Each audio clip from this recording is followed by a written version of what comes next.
I think it's common that there's a lot of group work in education and business education, because in the real world we do work in teams.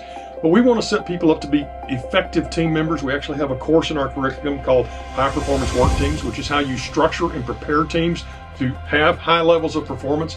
And then we work in projects in our classes, but instead of always focusing on cases that are written and kind of abstract and separate, we like to bring live cases into our class.